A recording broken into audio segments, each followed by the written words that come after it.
各位觀眾朋友，大家好，歡迎收睇十分好書，一個結合 AI 工具嘅閱讀試親室，每日10分鐘，輕鬆揀出最啱你嘅好書。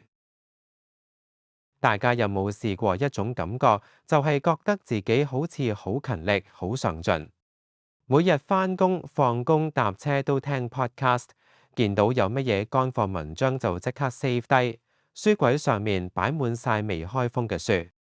但係當你靜落嚟問下自己，其實我呢一年學識咗啲嗎？我嘅人工有冇加到？我解決問題嘅能力有冇勁咗？如果答案係冇，咁你可能就係中咗一種叫做低水平勤奮嘅毒。好多人以為學得多就等於學得好，以為知道就等於做到。其實呢個係大錯特錯。今日我哋要介紹嘅呢一本書《精準學習》，作者係成甲，佢係內地好出名嘅知識管理專家。佢在呢本書入面毫不留情咁踢爆咗我哋平時所謂嘅學習，其實大部分都係在浪費時間。佢提出咗一個好核心嘅概念，叫做臨界知識。只要你掌握到呢套心法，你就可以用20%嘅時間獲得80%嘅成效。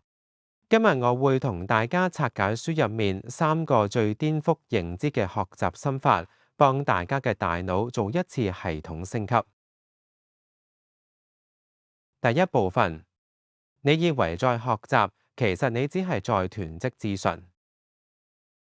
首先，我哋要搞清楚一個好基本但又好重要嘅概念，究竟咩叫做知識？作者成甲話，好多人將資訊同知識撈亂咗。比如話，你知道今日個恒指跌咗幾多點？你知道某個明星同邊個拍拖？呢啲通通都只係資訊。資訊係碎片化㗎，係隨時會變㗎。而且如果你唔用佢，佢對你係毫無價值㗎。咁啊，先叫做知識呢？作者俾咗一個好精準嘅定義，只有嗰啲能夠改變你行動嘅資訊先叫做知識。聽落好似好簡單，但大家諗深一層。如果你睇完一本教你減肥嘅書，你知道晒所有卡路里計算方法，但係你轉個頭繼續食薯片飲可樂，咁呢本書對你嚟講只係一堆資訊，完全唔係知識，因為你嘅行為根本冇因為呢本書而改變過。所以作者提出我哋要戒走一種心態，就係倉鼠式學習。好多人好似倉鼠儲糧食咁，見到好文章就收藏，見到好書就買，覺得擁有咗就等於學識咗。呢個其實係一種知識焦慮症。我哋透過收藏呢個動作嚟緩解自己對無知嘅恐懼，但實際上呢個只會令到你嘅大腦越嚟越粗，越嚟越多垃圾。真正嘅學習唔係要你讀幾多本書，而係要你揾到那啲可以應用、可以改變你決策嘅道理。呢個就係作者講嘅第一個重點，唔好再做知識嘅搬運工，要做知識嘅使用者。第二部分，掌握臨界知識，做個聰明嘅懶人。既然唔係所有資訊都有用，咁我哋應該學啲咩呢？作者提出咗全書最核心嘅概念，臨界知識 （critical knowledge）。所謂臨界知識，其實就係事物背後嘅底層規律，或者你可以叫佢做思維模型。舉個例，大家有冇聽過複利效應？呢個原本係一個數學或者金融概念，講緊本金生利息，利息再生利息。但係如果你將複利效應當成一個臨界知識，你會發現佢可以用喺好多地方。喺學習上，你每日進步少少，長遠嚟講個分別會好大。喺人際關係上，你每日對人好少少，建立嘅信任都會有複利效應。當你掌握咗複利呢個規律，你再去睇投資、睇個人成長、睇人脈經營，你就會一眼睇穿佢哋背後嘅邏輯係一樣㗎。呢個就係臨界知識嘅威力。普通人學習係學一件識一件，好似學整車咁，學換底就淨係識換底，學換油就淨係識換油。但高手學習係學背後嘅物理原理同機械結構。一旦你掌握咗呢啲底層規律，你唔單止識整車，你可能連整船、整飛機都好快上手。作者話呢個世界嘅知識無窮無盡，你係冇可能學得晒㗎。但係真正重要嘅臨界知識，其實來來去去都係得幾十個，比如200法則、機會成本、系統思維等等。如果你能夠花時間去深鑽呢啲少數但重要嘅規律，將佢哋應用喺不同嘅場景，你就會發現自己嘅學習效率會以幾何級數上升。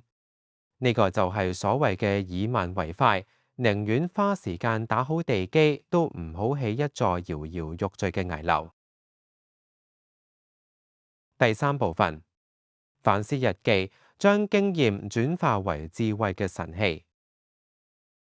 講完學咩，我哋講下點樣學。好多人以為經驗就係最好嘅老師，年紀大咗自然就會聰明啲。作者好殘忍咁同你講，錯啦。如果你唔識得總結同反思，你做10年嘢，只係將1年嘅經驗重複用咗10次。咁點樣先可以將經驗變成智慧呢？作者推薦一個超強嘅工具，叫做反思日記。呢度講嘅日記唔係叫你流水賬咁記低今日食咗咩，去咗邊，而係要對你做過嘅決定、發生過嘅事進行深度嘅復盤。作者自己每日都會寫反思日記，佢會問自己幾個問題：第一，我今日做咗啲咩決定？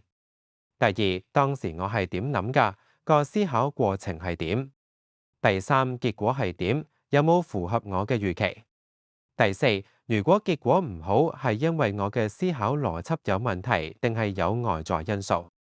第五，如果再俾我做一次，我會點樣做得更好？透過呢種不斷嘅反覆之問，你先可以揾出自己思維上嘅盲點。比如話，你今日同同事嘈交，普通人寫日記會寫今日個同事好煩，頂住條氣。但寫反思日記，你會寫點解我會發脾氣？係咪因為我覺得佢挑戰緊我嘅權威？如果我當時用另一種語氣，結果會唔會唔同？呢件事反映咗我咩性格弱點？見唔見到分別？前者只係發洩情緒，後者係提升自我。作者話反思其實係一種對大腦嘅刻意練習。你唔係被動咁接受生活俾你嘅嘢，而係主動咁去解剖生活，從中提煉出屬於你自己嘅原則同心法。當你堅持寫反思日記一段時間，你會發現自己嘅直覺會變得越嚟越準，做決定會越嚟越快，因為你已經將無數次嘅經驗內化咗做你嘅本能。呢度結語。學習係一場長跑，唔係短途衝刺。總結一下今日嘅內容，精準學習呢本書話俾我哋知，喺呢個知識焦慮嘅時代，我哋最需要嘅唔係更多嘅資訊，而係更強嘅思維能力。我哋要分清楚資訊同知識，唔好做知識嘅收藏家。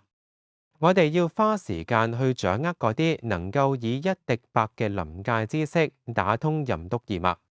最後，我哋要透過反思日記，將每日嘅經歷變成我哋成長嘅養分。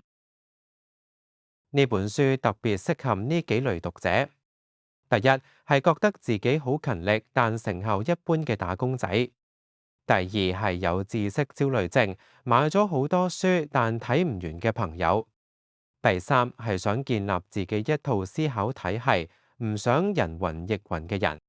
成甲用佢自己嘅親身經歷證明俾你睇，只要方法對，普通人都可以透過學習改變命運。如果你想立即開始精準學習，我有個建議俾你。由今晚開始，試下寫一篇反思日記。唔使長揀今日發生嘅一件小事，譬如開會講錯嘢或者買錯嘢，然後用頭先講過嘅5個問題去分析下。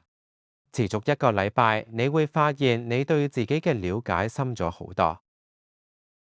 最後，我想問大家一個問題：回想一下，有冇一個道理或者規律，係你學識咗之後，發現可以用喺生活好多唔同地方嘅呢？比如話少即係多，或者易地而處。歡迎喺留言區同我分享你嘅臨界知識。好啦，今集10分好書就嚟到呢度。如果你鍾意我哋嘅內容，請你撳個 like，訂閱我哋嘅頻道，同埋撳個鐘仔，咁就唔會錯過每日嘅好書推介啦。如果你覺得呢集內容幫到你升級大腦，亦都可以點擊下方嘅 Super Thanks 按鈕，實質支持我哋繼續製作更多好節目。多謝收睇，我哋下集見。